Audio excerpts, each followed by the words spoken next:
Baik, bismillahirrahmanirrahim. Assalamualaikum warahmatullahi wabarakatuh. Kali ini saya akan mempresentasikan untuk UTS dari mata kuliah Komunikasi Pemerintah dan Kelompok Masyarakat Sipil. Saya Muhammad Zaki Al-Hosen, mahasiswa S2 untuk program Komunikasi Politik. Kali ini kami akan langsung menyampaikan materi untuk presentasi kali ini.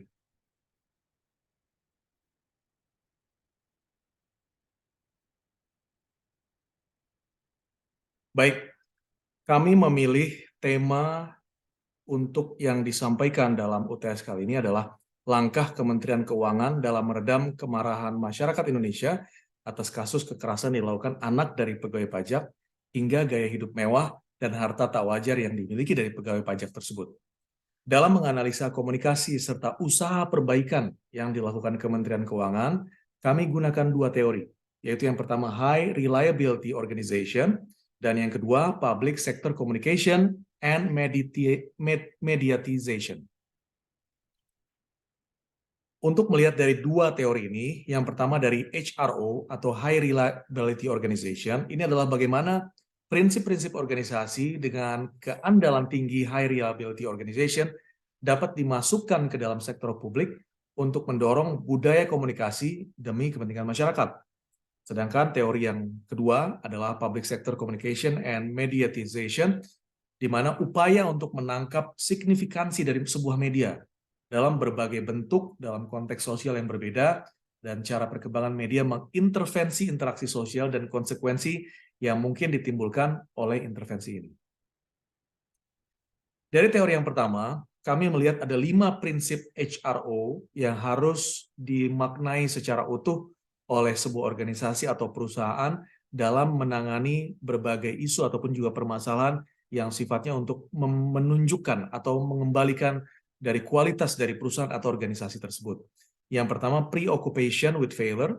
Yang kedua, reluctant to simplify interpretation. Yang ketiga, sensitivity to operation. Yang keempat, commitment to resilience. Dan yang kelima, difference to expertise.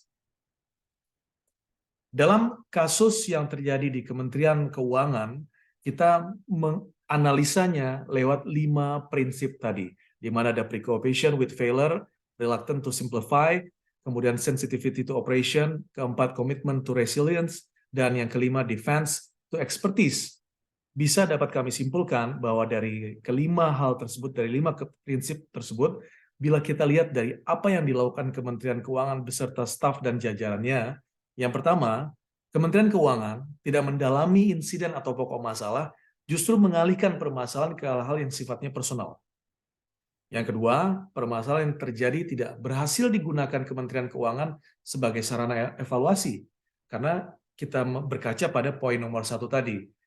Kementerian Keuangan mengalihkan permasalahan yang seharusnya mengenai korupsi atau harta tak wajar dari pegawainya, justru dialihkan ke masalah personal pegawai-pegawai pajak yang lain, sehingga evaluasi tidak berjalan dengan semestinya.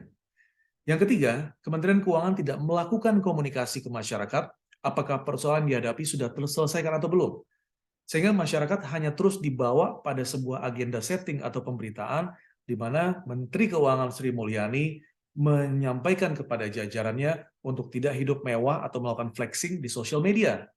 Masyarakat sebenarnya menunggu-nunggu apa sepak terjang atau kebijakan yang dilakukan Menteri Keuangan agar seluruh staf Kementerian Keuangan, terutama pegawai pajak, untuk tidak melakukan korupsi ataupun juga menggunakan alat negara atau juga keuangan dari negara tersebut hanya untuk memperkaya diri. Hal ini belum transparan tersampaikan oleh masyarakat. Yang keempat, dalam pemulihan masalah Kementerian Keuangan, melakukan pengalian isu ke personal pegawai Kementerian Keuangan, bukan pada masalah utama, yaitu korupsi yang dilakukan pegawai pajak. Dan yang terakhir, keakuratan informasi dari elemen Kementerian Keuangan tidak dapat dipercaya. Belum dapat dipercaya atau tidak dapat dipercaya karena tidak transparan.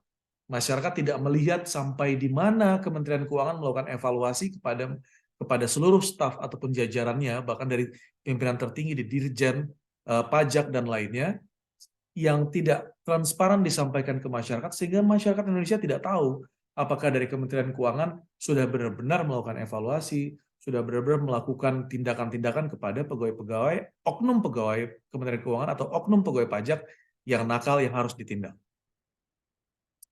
Kemudian kita melihat teori yang kedua, public sector communication and mediatization. Secara background, mediatisasi adalah upaya untuk menangkap signifikansi media dalam berbagai bentuknya dalam konteks sosial yang berbeda, cara perkembangan media mengintervensi interaksi sosial, dan konsekuensi yang mungkin ditimbulkan oleh intervensi ini. Dalam arti, Kementerian Keuangan seharusnya bisa menggunakan media untuk menjadi tools mereka dalam melakukan perbaikan-perbaikan saat terjadi sebuah isu nasional di mana hilangnya kepercayaan masyarakat akan sebuah lembaga pajak beserta dengan pegawai-pegawai atau pekerjanya.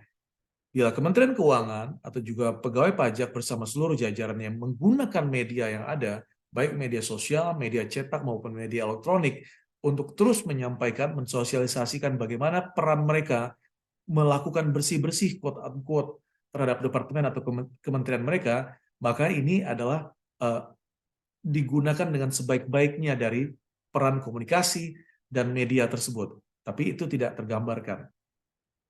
Secara background, Menteri Keuangan Sri Mulyani menyampaikan kepada pegawai pajak dengan satu kalimat bahwa media sosial bukan lagi milik mewakili pribadi, tapi kementerian.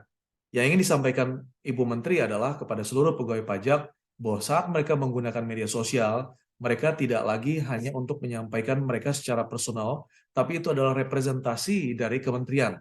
Sehingga harus lebih santun lagi, harus tidak ada lagi flexing, harus tidak ada lagi yang bermewah-mewahan atau tidak sesuai dengan etika dari kementerian. Media hanya digunakan untuk pencitraan. Media digunakan oleh sebagai kebijakan dari Ibu Menteri untuk disampaikan kepada pegawai bahwa mereka menggunakan sosial media untuk pencitraan. Jadi bukan untuk menyampaikan bahwa mereka telah melakukan pekerjaan mereka dengan baik, tapi hanya untuk pencitraan. Pencitraan dari Kementerian Keuangan tersebut. Seharusnya media ini digunakan untuk 3 hal, dan ini bisa menjadi solusi dari Kementerian Keuangan. Yang pertama, media sebagai teknologi yang digunakan untuk distribusi informasi dan pertukaran simbolik antar aktor, di mana media yang berbeda menciptakan kemungkinan batasan dan kondisi komunikasi yang berbeda.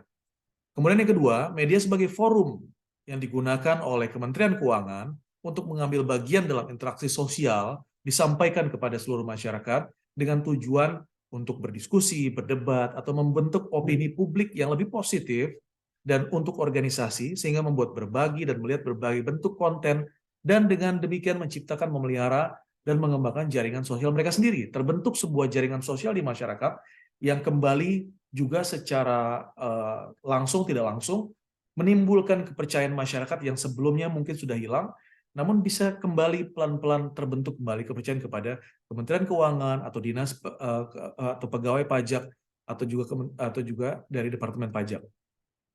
Yang ketiga, media sebagai institusi yang menyediakan sumber daya simbolik dan material kepada aktor dan menentukan aktivitas tertentu pada waktu tertentu. Seperti institusi lain yang memiliki norma, sistem nilai, prinsip, media memberikan stabilitas dan prediktabilitas dalam interaksi sosial. Media ini dapat digunakan bila memang untuk digunakan untuk pencitraan Kementerian Keuangan, namun pencitraan positif, pencitraan yang jujur, pencitraan yang sesuai dengan apa yang mereka kerjakan, bukan hanya untuk menutupi dari kemewahan tersebut lalu ditutupi sehingga tidak ada yang flexing, tidak ada yang bermewah-mewahan, tapi dengan transparan, baik media sosial, media cetak, media elektronik, digunakan untuk menunjukkan nilai, value, ataupun juga prinsip yang dimiliki oleh Kementerian Keuangan bahwa mereka ingin memberikan pelayanan sehingga menimbulkan kepercayaan kepada masyarakat Indonesia. Demikian presentasi yang bisa kami sampaikan dalam UTS kali ini. Terima kasih dan kami harapkan yang terbaik untuk semua. Saya Zaki Hussein. Sampai jumpa.